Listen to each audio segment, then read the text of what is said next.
सबके मन की बात जानती।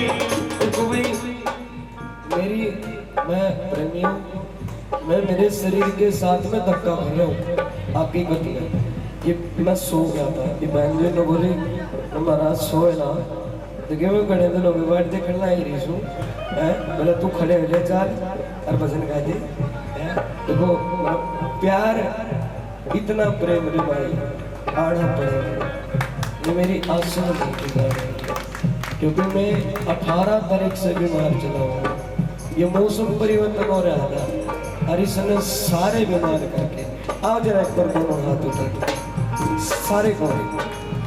अरे दूध नीरमा आप सारती, दूध नीरमा आप जानती, दूध नीरमा आप सारती, दूध नीरमा आप जानती। सबके मन की बात जानती, सबके मन की बात जानती, सबके मन की बात जानती। सबके मन की बात जानती। सदा सभी दिखावे से जिसे मात बुलावे सही दिखावे से जिसने बात बुलावे से।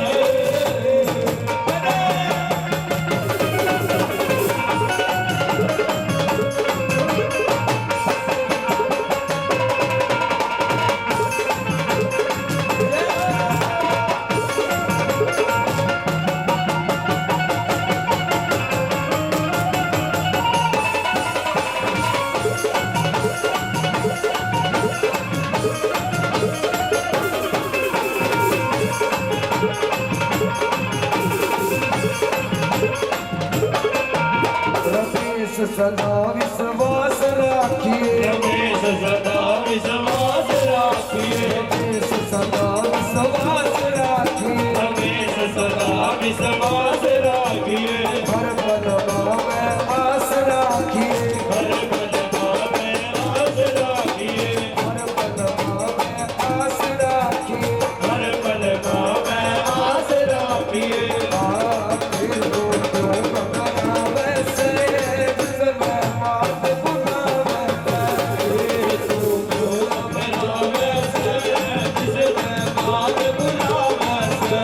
वो जिसने मात बुलावे से, वो जिसने मात बुलावे से। सारे कहते जय माता, जय माता, मिलके बोलो जय माता, जय माता। अब एक भाव और गाते हैं मेरी माँ रानी के चरणों, उसके बाद में आपका भजन गाएंगे वो।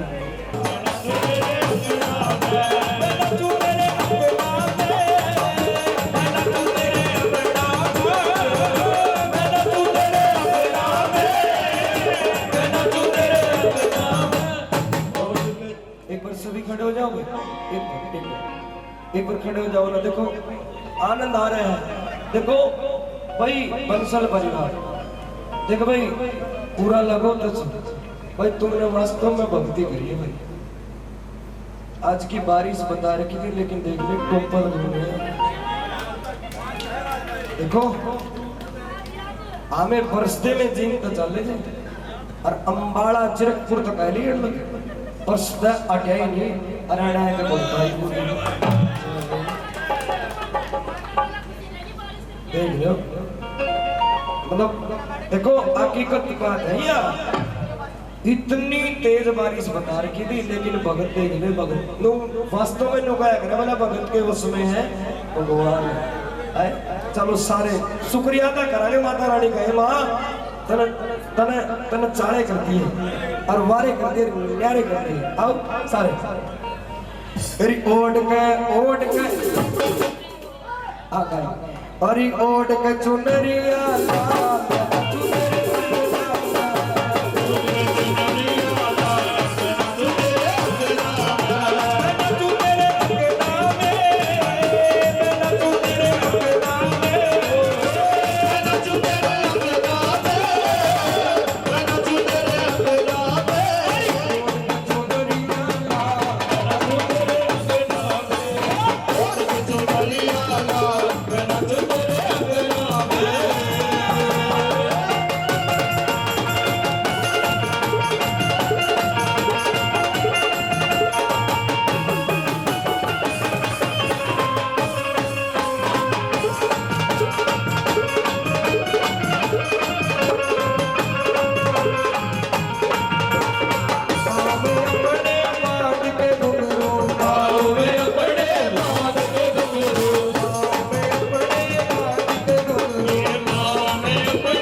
आज महल तेरे नाम को सिमरो आज महल तेरे नाम को सिमरो आज महल तेरे नाम को सिमरो गाओ बजाऊं गणना नाचूं तेरे अंगना में हरि नाम लाओ हरि नाम नाचूं तेरे अंगना में हरि बोल चुनरिया लाओ मैं नाचूं तेरे अंगना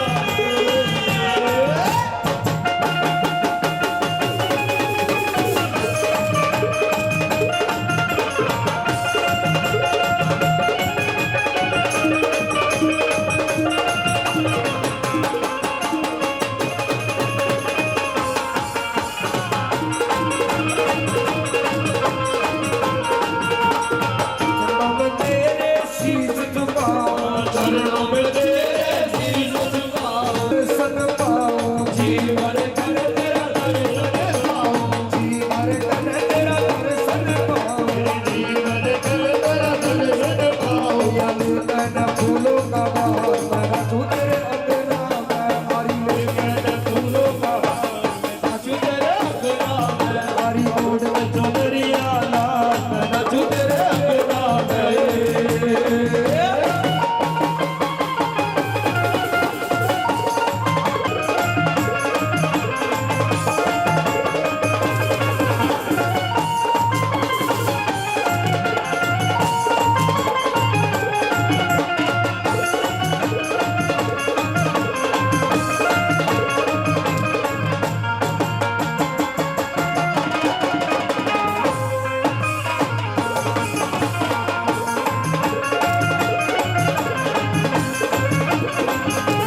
सारे के तुझे माता की मिलकर कहो आओ बड़े प्यारे से भाव में गाकर माँ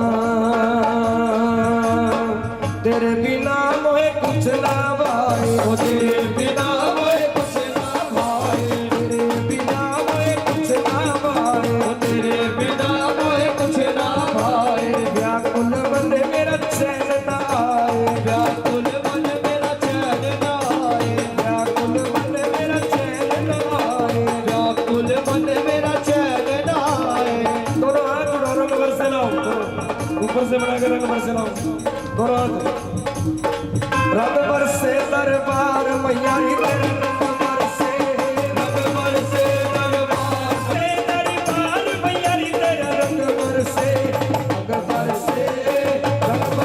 दरबार मैया री तेरे रंग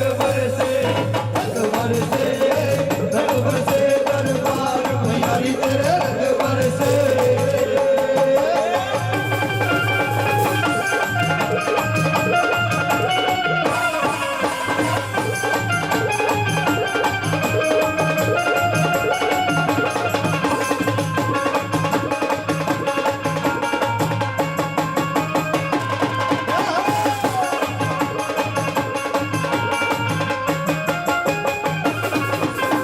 ਉੱਚੀਆਂ ਪਹਾੜਾਂ ਵਿੱਚ ਫੂਲ ਰੰਗ ਰੰਗਦੇ ਉੱਚੀਆਂ ਪਹਾੜਾਂ ਵਿੱਚ ਫੂਲ ਰੰਗ ਰੰਗਦੇ ਉੱਚੀਆਂ ਪਹਾੜਾਂ ਵਿੱਚ ਫੂਲ ਰੰਗ ਰੰਗਦੇ ਉੱਚੀਆਂ ਪਹਾੜਾਂ ਵਿੱਚ ਫੂਲ ਰੰਗ ਰੰਗਦੇ ਉਹ ਜਿਹੜੇ ਵਾਲੀ ਕੇ ਕਹੇ ਤੋਂ ਲੱਖਾਂ ਲੋਕੀ ਮੰਗਦੇ ਉਹਦੀ ਮਹਿਤ ਲੱਖਾਂ ਲੋਕੀ ਮੰਗਦੇ ਜਿਹੜੇ ਵਾਲੀ ਕੇ ਕਹੇ ਤੋਂ ਲੱਖਾਂ ਲੋਕੀ ਮੰਗਦੇ ਉਹ ਮੇਰੇ ਵਾਲੀ ਇਹ ਕਹਤੇ ਲੱਖਾਂ ਲੋਕੀ ਮੰਗਦੇ ਉਹ ਬਿਨਾ ਮੁੰਕੇ ਬਲਾਰ ਮਈਆਰੀ ਤੇਰਾ ਰੰਗ ਬਰਸੇ ਰੰਗ ਬਰਸੇ ਰੰਗ ਬਰਸੇ ਦਰਬਾਰ ਮਯਾਰੀ ਤੇਰੇ ਰੰਗ ਬਰਸੇ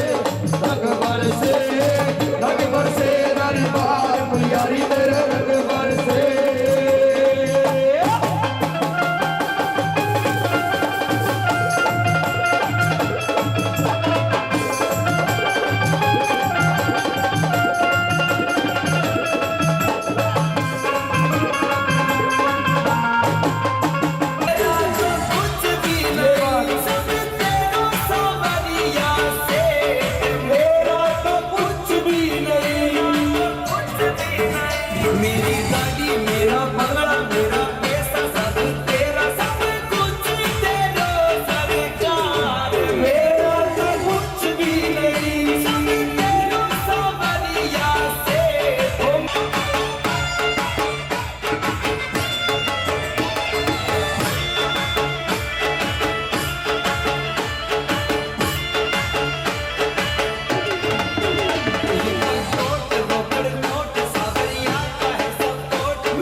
चांदी दुनिया तो है दीवानी खाली हाथ आए सरकार मेरा तो कुछ भी नहीं सब तेरू सवरिया से मेरा तो कुछ भी नहीं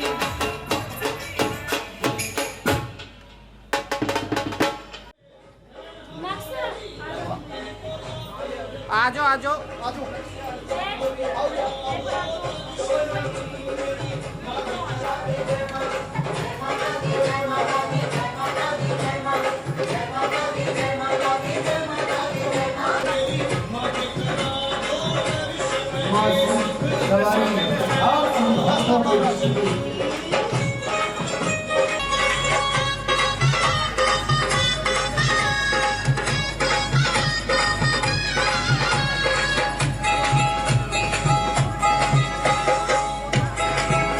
दुनिया के हैं पीछे भागे अपनी दुर्गतिया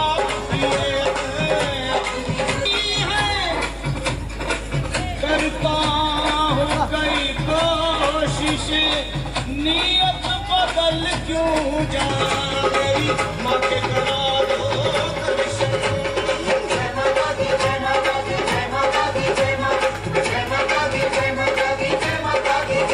दर्शन है सिंह माँ के करा दो दर्शन प्यारे माँ के करा दो दर्शन ओ मैया मेरी मैया मेरी मैया मुझे तुझको हम कहाँ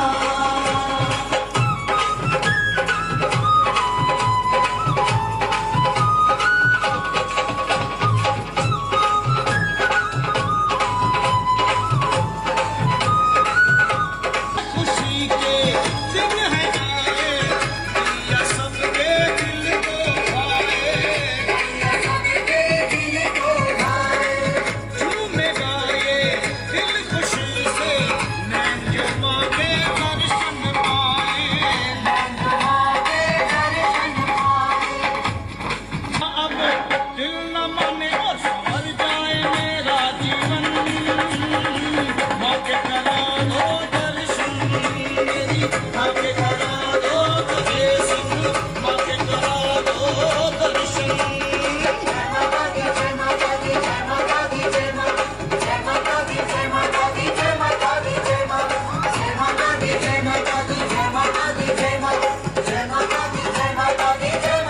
माँ के करा दो दर्शन मेरी माँ के करा दो दर्शन माँ के करा दो दर्शन आजा आजा माँ तेरी माँ के करा दो दर्शन इंसान क्यों जो भी जग में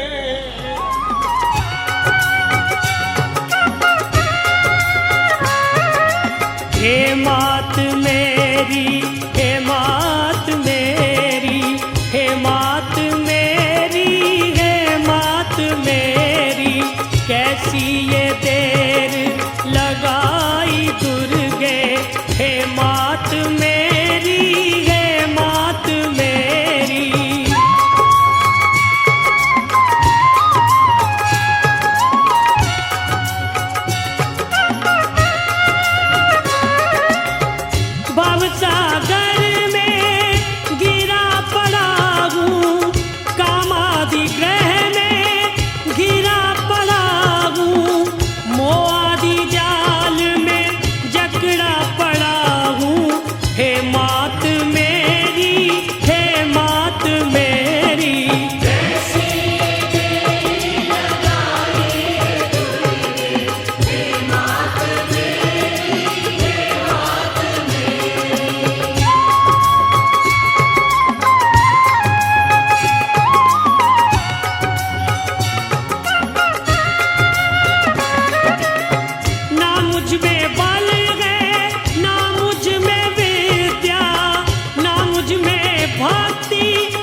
सच्चे दरबार की, बोलिए जगदम्बे भवानी की।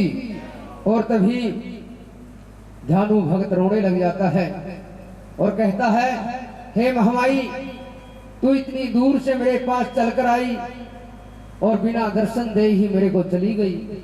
और ध्यानु फूट फूट कर रोने लग जाता है। और प्रेमी सजनों बताया जाता है कि महामाई अपने बच्चों की आंखों में एक भी आंसू नहीं देख सकती, तो महामाई स्वयं प्रकट हो जाती है। बोलिए जगदम्बे भवानी की।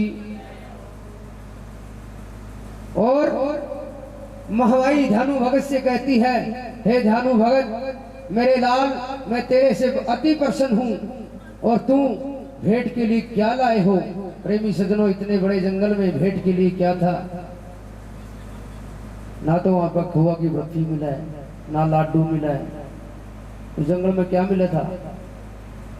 तो ध्यानु भगत अपनी सुरक्षा के लिए अपने हाथ में एक बर्छा रखता था। और ध्यानु भगत देखते ही देखते अपनी गर्दन को अपने धड़ से अलग कर देता है। बोली सच्चे दरबार की। और महामाई के चरणों में अर्पित कर देता है। बोली सच्चे दरबार की। और महामाई के आंखों में भी आंसू आ जाते हैं। देखिए, और बालाजी महाराज से कहती है, हे बालाजी महाराज, तुमको अपनी शक्ति और भक्ति पर घमंड था, तुमने देख लिया कि मेरे कितने अच्छे अच्छे भगत इस संसार में हैं। और ध्यान बालाजी महाराज का घमंड टूटकर चूर चूर हो जाता है। बोली सच्चे दरबार की। और महामाई प्रसन्न हूँ, मांगो क्या मांगोगे? तो ध्यानु भगत कहता है, हे महामाई, स्वयं जगजननी के मेरे को दर्शन हो गए, मुझको इससे ज्यादा और कुछ नहीं चाहिए। बोली सच्चे दरबार की। बोली जगदम्बे भवानी की। और तभी ध्यानु भगत कहता है, हे महामाई, आगे घोर कलयुग आएगा, हर इंसान, हर प्राणी तो अपने शीश का दान आपके चरणों में नहीं कर सकेगा। तुम कोई ऐसी भेंट बताओ जो तुम्हारे चरणों में सच्चे लगन और भक्ति से तुम्हारे चरणों में चढ़ाए, तुम उस भगत की सभी मनोकामनाएं पूर्ण करो। बोली सच्चे दरबार की। तभी महामाई ने कहा था, हे ध्यानु भगत, जब मैं तेरे को वरदान देती हूँ, जब भी जागरण होगा तो तुम्हारी कथा जरूर सुनाई जाएगी। बोली सच्चे दरबार की। और तभी महामाई कहती है, कोई भी भगत अगर पानी वाला नारियल मेरे चरणों में अर्पित करेगा, मैं उस भगत की सभी मनोकामनाएं पूर्ण कर दूंगी। बोली सच्चे दरबार की। तभी से महामाई के चरणों में नारियल की भेंट चढ़ाई जाती है। जैसा भी आपके मन में है महामाई के प्रति, अपने परिवार के प्रति, आप महामाई के चरणों में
हाँ जी,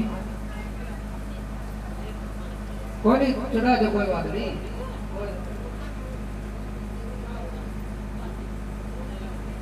तान होगी। बोली सच्चे दरबार की। बोली जगदम्बे भवानी की। प्रेमी सजनों, राजा ने यज्ञ हवन भंडारे लगवाए और महामाई की ऐसी कृपा हुई कि 9 महीने के बाद राजा के घर में एक बहुत ही सुंदर लड़की का जन्म हो जाता है। और उसी पंडित जी महाराज को फिर बुलाया गया कि आइए पंडित जी महाराज, मेरी लड़की का नामांकन कीजिए और उसका भाग्य बताइए। प्रेमी सजनों, पंडित जी महाराज कहते हैं, हे राजन, ये लड़की आपके लिए बहुत शुभ है, इसका चारों ओर नाम होगा, ये महामाई की बहुत बड़ी भक्तनी होगी। और प्रेमी सजनों, उसका जन्म चांद और तारों की छाव में हुआ था, इसीलिए उसका नाम तारा रख देते हैं। बोली सच्चे दरबार की, बोलिए जगदम्बे भवानी की। प्रेमी सजनों, कुछ समय बाद राजा के घर में एक और लड़की का जन्म होता है और उसी पंडित जी महाराज को फिर बुलाया जाता है। राजन कहते हैं, महाराज आइए, मेरे घर में एक और लड़की का नाम जन्म हुआ है, उसका नामांकन कीजिए और उसका भाग्य बताइए। और पंडित जी महाराज उस लड़की का नाम रुक्मण रख देते हैं। बोली सच्चे दरबार की, बोली जगदम्बे भवानी की। तभी पंडित जी महाराज अपनी गर्दन हिला देते हैं लड़की का भाग्य बताते हुए। कहते हैं, महाराज ये लड़की आपके लिए अशुभ है, शुभ नहीं है। इसको तो शराब मिला हुआ है, इसका जन्म तो आपके घर में हुआ है, परंतु इसका लालन पालन किसी नीची बिरादरी में होगा।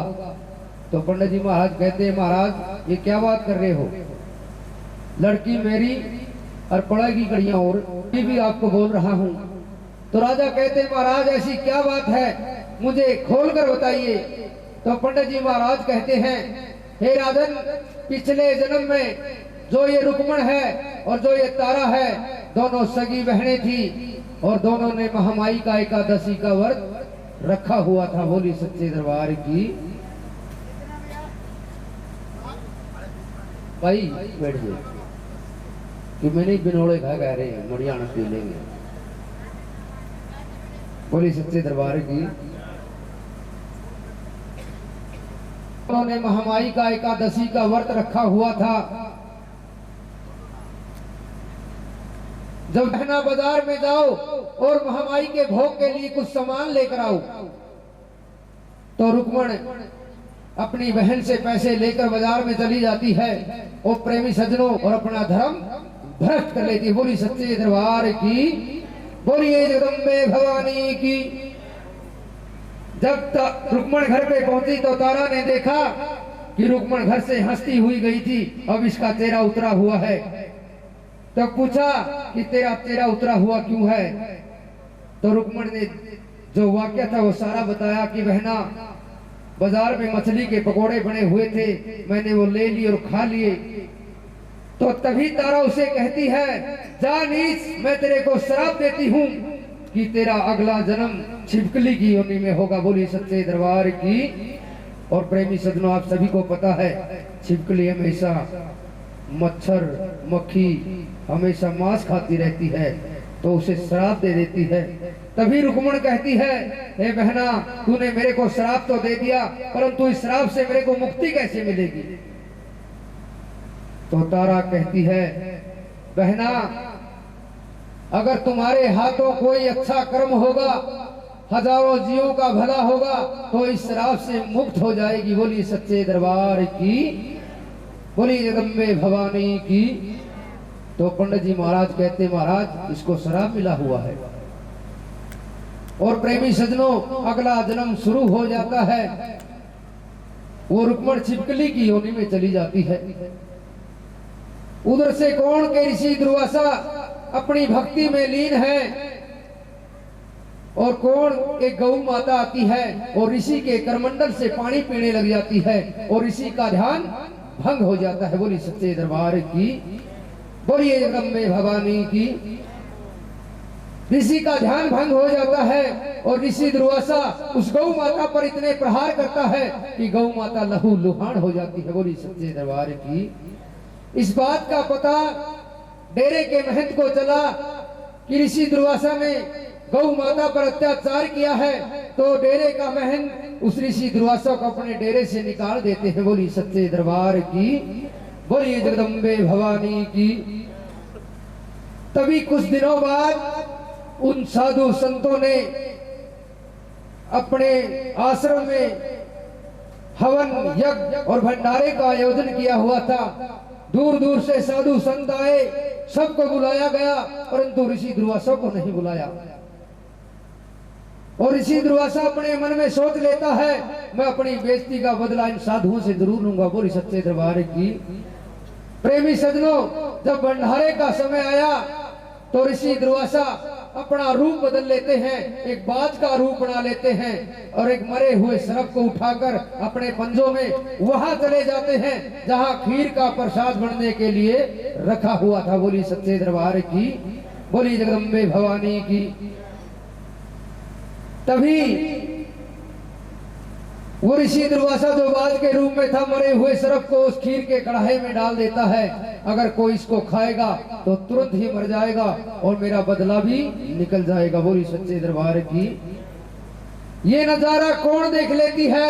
उसी पेड़ के ऊपर बैठी हुई वो रुक्मण जिसको श्राप मिला हुआ था, जो इस जन्म में छिपकली थी, वो देख लेती है और मन ही मन में कहा कि अब मेरी बहन ने कहा था अगर तुम्हारे हाथों जीवों का भला होगा, तुम्हारे हाथों अच्छा काम होगा तो इस छिपकली योनि से तू मुक्त हो जाएगी। बोली सच्चे दरबार की।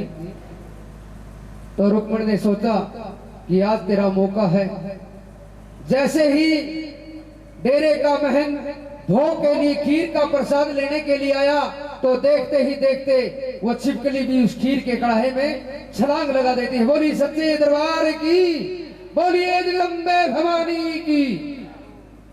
तो ऋषि ने देखा, ओहो, इस छिपकली होता है और ऋषि कहता है, ए छिपकली, तूने क्या अनर्थ किया? जो इतने साधु संत मेरे आश्रम से भूखे जाएंगे, मेरे को शराब देंगे, अब मैं इनको भोग कैसे, इनको खाना कैसे खिलाऊंगा? और जब मैं तेरे को शराब देता हूं कि तू इस छिपकली योनि से कभी बाहर नहीं निकलेगी। बोली सच्चे दरबार की। प्रेमी सजनों, छिपकली ने किया था भला और क्या बेचारी गला उल्टा, फिर शराब दे दिया ऋषि ने। और ऋषि अपने चेले जो शिष्य थे उनको बुलाता है, कहता है कि इस खीर के कढ़ाई को एक गहरा खड्डा खोदो और उसके अंदर इस खीर के कढ़ाई को डाल देना। अगर कोई जीव जंतु इसे खाएगा तो तुरंत ही मर जाएगा। बोली सच्चे दरबार की।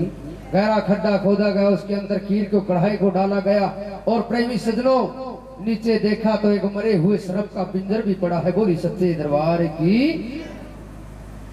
तो ऋषि कहता है, इस छिपकली ने तो अपनी जान देकर हमारी जान बचाई है और मैंने इसको शराब भी दे दिया। तो उसके शिष्य कहते हैं कि महाराज, ये शराब टल नहीं सकता। तो ऋषि कहता है, शराब टल तो नहीं सकता परंतु मैं इसको बदल सकता हूं। तो ऋषि कहता है कि इसका जन्म तो राजा के घर में होगा परंतु इसका लालन पालन किसी नीची बिरादरी में होगा। बोली सच्चे दरबार की। तभी पंडित जी महाराज कहते हैं, महाराज, इसको तो शराब मिला हुआ है और शराब टल भी नहीं सकता। तो राजा कहते हैं, महाराज उपाय बताओ। कहते हैं, महाराज आपको पाप भी नहीं लगेगा, एक काठ का बक्सा बनवाओ, उसके अंदर लड़की को लेटाओ और उसके ऊपर हीरे जवाहरात पन्ने जड़वा दो। अगर ये लड़की किसी को मिलेगी ये उस पर बोझ नहीं पड़ेगी, ये इसका लालन पालन अच्छी तरीके से कर लेगा। और चलते हुए पानी में प्रवाहित कर दो। तो राजा ने ऐसा ही किया, काठ का बक्सा बनवाया, उसके अंदर लड़की को लेटाया, उसके ऊपर हीरे पन्ने जवाहरात जड़वाए और चलते पानी में विसर्जित कर देते हैं। बोली सच्चे दरबार की। बोली जगदम्बे भवानी की। उधर से कौन, एक समुद्र के किनारे एक मछुआरा मछली पकड़ने के लिए आता था। जैसे ही उसने जाल को फेंका वो काठ का बक्सा उस जाल में फंस जाता है। बोली सच्चे दरबार की। बोली जगदम्बे भवानी की। और प्रेमी सजनों, उस मछुआरे के घर में भी कोई संतान नहीं थी। इसीलिए तो कहते हैं, महामाई जंगल में भी मंगल कर देती है, संतानहीन को भी संतान दे दी महामाई ने। बोली सच्चे दरबार की। तभी उस लड़की को लेकर वो मछुआरा घर पे आता है और अपनी घरवाली से कहता है, देखिए भाग्यवान, मैं आपके लिए क्या लाया हूँ। और देखा कि आप ये किसके बच्चे को उठा लाए हैं। तो कहता है, उस परम पिता परमात्मा ने हमारी सुन ली है, हम संतानहीन थे, इसीलिए परमात्मा ने हमारी भी गोद भर दी है। बोली सच्चे दरबार की, बोली जगदम्बे भवानी की। और प्रेमी सजनों, बताया जाता कि समय किसी का इंतजार नहीं करता। उधर से कौन के वो राजा की लड़की तारा जवान हो जाती है और उसकी शादी काशी के राजा हरिश्चंद्र से कर दी जाती है। बोली सच्चे दरबार की, बोली जगदम्बे भवानी की। उधर से कौन वो मछुआरे की लड़की रुक्मण भी जवान हो जाती है और उसकी भी शादी राजा हरिश्चंद्र के राज्य में एक भंगियों के घर में कर देते हैं। बोली सच्चे दरबार की, बोली जगदम्बे भवानी की। और प्रेमी सज्जनों, कौन के वो रुक्मण की सास उस राजा हरिश्चंद्र के महलों में सफाई का काम करने के लिए जाती थी। एक दिन उसकी तबीयत खराब हो जाती है और अपनी पुत्र वधू से कहती है कि बेटी आज मेरी तबीयत खराब है, महलों में जाइए और सफाई का काम करके आइए, आज मेरी तबीयत ठीक नहीं है। तभी रुक्मण अपनी सास का आदेश मानकर महलों में चली जाती है। बोली सच्चे दरबार की, बोली जगदम्बे भवानी की। प्रेमी सज्जनों, 2-4 कमरों में सफाई की, 5-7 कमरों में सफाई की। प्रेमी सज्जनों, रुक्मण ने कभी इतना काम नहीं किया था। वो थक जाती है और बैठ जाती है। बोली सच्चे दरबार की। ऊपर से कौन वो तारा देख लेती है कि ये पिछले जन्म में मेरी बहन रुक्मण जिसको मैंने श्राप दे दिया था, और वो पहचान जाती है। और प्रेमी सज्जनों, इसीलिए तो बताया जाता है जो 3 जन्मों में बिछड़ी हुई थी उन बहनों को फिर मिला दिया जाता है। इसीलिए तो कहते हैं सज्जनों कि महामाई बिछड़ों को भी मिला देती है। बोलिए सच्चे दरबार की, बोलिए जगदम्बे भवानी की। और प्रेमी सज्जनों, वो पिछला जन्म याद आ जाता है। कहती है मैंने बहना तेरे को श्राप दे दिया था और ऋषि ने बताया कि तेरा जन्म तो राजा के घर में होगा, हम दोनों सगी बहनें हैं। लड़का 3 साल का हो जाता है, लड़का 4 साल का हो जाता है और प्रेमी सज्जनों लड़का 5 साल का हो जाता है और महामाई का जागरण करवाना भूल जाती है। बोली सच्चे दरबार की। और महामाई ने याद दिलाने के लिए उस लड़के के शरीर के ऊपर छोटे छोटे दाने कर दिए है। चाहे छोटा कीर्तन होटल माता रानी के दरबार में, माता उसे महाराजी हो जाएगी। जब बड़ा जागरण उठा बढ़ाए कराना पड़ेगा, सही हुई बात है। चाहे 4 सिताई बेट का आप गए होगी, उसमें भी राजी है माता तो। और प्रेमी सज्जनों, याद आ जाता है हाँ महामाई का जागरण करवाना भूल गई। और तब फिर महामाई के चरणों में फिर अरदास लगाई और लड़का ठीक हो जाता प्रेमी सज्जनों कुछ दिनों बाद। और तारा रुक्मण से कहती कि बहना जाओ मंदिर में जाओ पंडित जी महाराज के पास और कहो कि पंडित जी महाराज मेरे घर में जागरण करने के लिए आना है। जैसे ही रुक्मण मंदिर में पहुंची तो पंडित जी महाराज से कहा कि महाराज पहले छुआछूत की बीमारी होती थी। तो पंडित जी महाराज कहते हैं हे रुक्मण, तुम नीची बिरादरी से हो, तुम 5.25 रुपए अपने नाम के यहीं दे जाओ, हम तुम्हारे नाम का गुणगान यहीं मंदिर में कर देंगे। बोली सच्चे दरबार की, बोली जगदम्बे भवानी की। तो रुक्मण वापस अपनी बहन के पास जाती है और कहती है बहना पंडित जी महाराज ने आने से इनकार कर दिया। तो स्वयं वो राजा की रानी तारा जाती है और पंडित जी महाराज की इतनी मदनी सुनैट जी आण गया मिला जी वो महारानी और जागरण का समय रख देते हैं। बोली सच्चे दरबार की। और सबके घर में पीले चावल बांट दिए जाते हैं।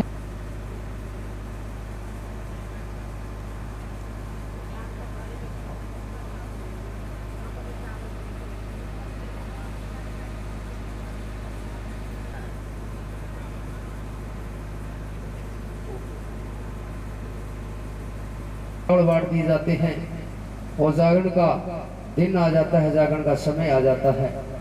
और इस बात का पता उस राजा के वजीर को चल जाता है और राजा से कहता है महाराज ये जो रानी तारा है उन भंगियों के घर में महामाई का जागरण करने के लिए जाएगी तो आपकी क्या इज्जत रह जाएगी। तो राजा कहता है उपाय बताओ। तो मंत्री कहता महाराज जब जागरण में जाने का समय हो अपनी तलवार से अपने अंगूठे में चीरा लगा लेना और उसके ऊपर नमक का छिड़काव कर लेना।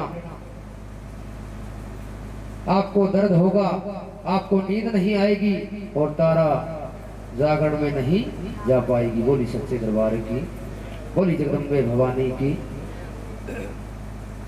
और प्रेमी सज्जनों, राजा ने ऐसा ही किया, अपनी तलवार से अपने अंगूठे में चीरा लगाया और उसके ऊपर नमक का छिड़काव किया कि घाव पे नमक काट करेगा, नींद नहीं आएगी। और तारा से कहता है, हे रानी तारा, आज मेरे हाथ में बहुत पीड़ा है, आइए पंखे से हवा कीजिए और मेरे को नींद नहीं आ रही। और प्रेमी सज्जनों, पहले जो बिजली वाले पंखे नहीं होते थे, हाथ वाले पंखे होते थे, जिसने बिजना का कर दे मेरा होगा ईद कमा तो फिर रखता तो कौन दो फिर इसे हमारी तो मैं एक बस में बिजली बेचने वाला था, बिजली बेचने वाला था एक बस में, 20 के दो 20 के दो 20 के दो, बोले वो गारंटी बोले 6 महीने की। बूढ़ा न तो घर जाए, अल्लाह आया खिंड गया 5 मिनट में, उल्टा आया बूढ़ा। बोले तो 6 महीने गारंटी हुआ था भाई। बोले ताऊ तेरा चलाना को नहीं आया, बोले पंखा तो नू रखना तो नाड़ा लाने की क्या क्या। बोली सच्चे दरबार की, बोली जगदम्बे भवानी की। प्रेमी सज्जनों, वो रुक्मण हवा करने भवानी की। और राजा कहता, तू अपने आप को तो महामाई की भक्तनी बताती है और तेरी झोली के अंदर मांस का प्रसाद। जब झोली को खोल कर देखा तो प्रेमी सज्जनों, वो मांस का प्रसाद पंचमेवा में बदल जाता है। बोली सच्चे दरबार की, बोली जगदम्बे भवानी की। पल्ला का बदले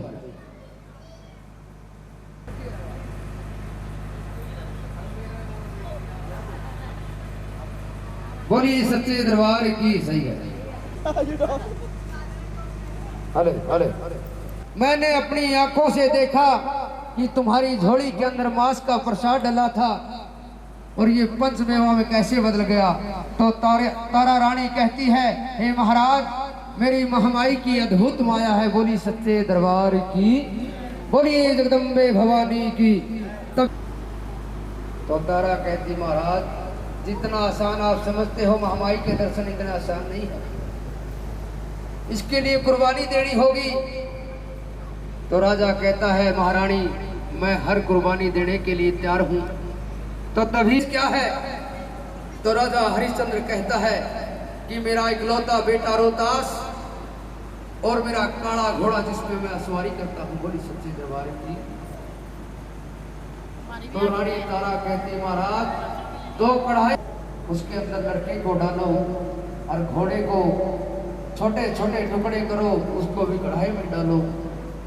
टुकड़े करोगे तो तुम्हारी आंखों में आंसू नहीं आने चाहिए। बोली सच्चे दरबार की, बोली जगदम्बे भवानी की।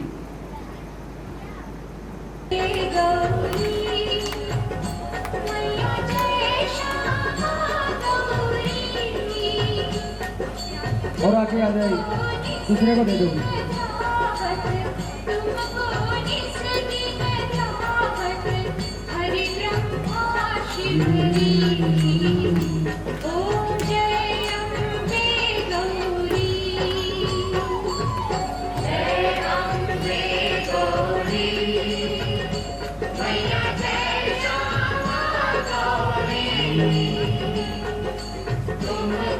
भाई सभी बारी बारी आए, आरती सबने लेनी है।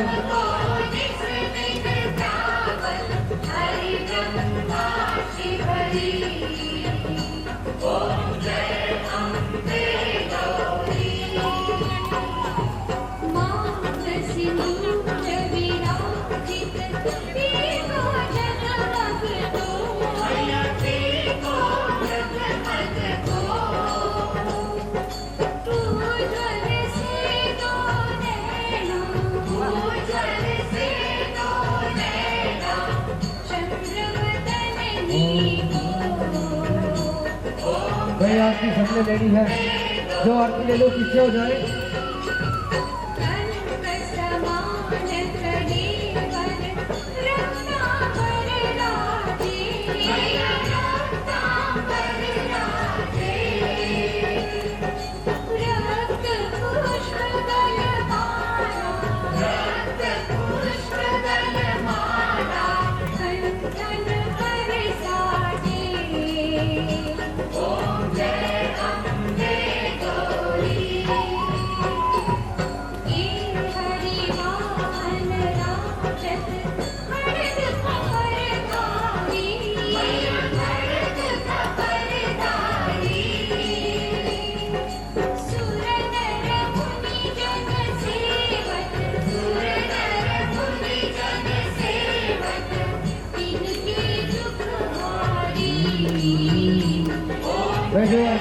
पीछे हो जाए।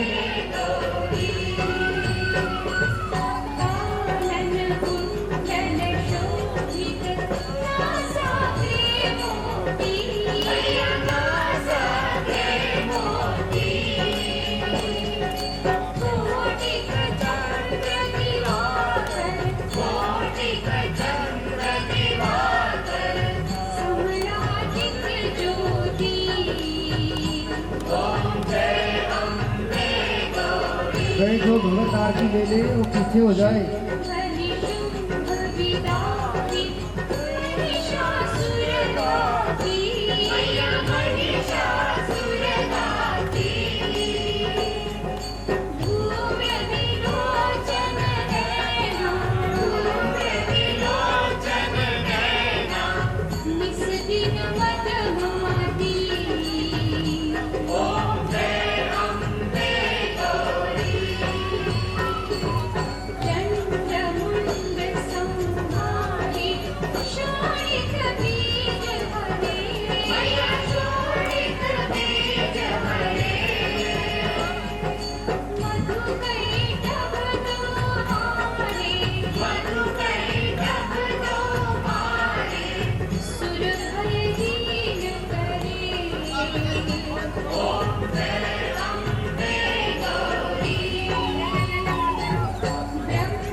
आरती सबने लेनी है।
जो भगत आरती ले लो पीछे हो जाए।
बोलिए सत्य दरबार की, बोलिए माँ बनभौरी वाली की।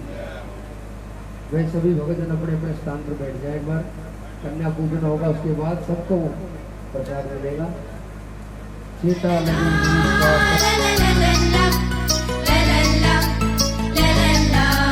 निक्के निक्के सोने सोने सोने सोने ओए पोले पाले प्यारे प्यारे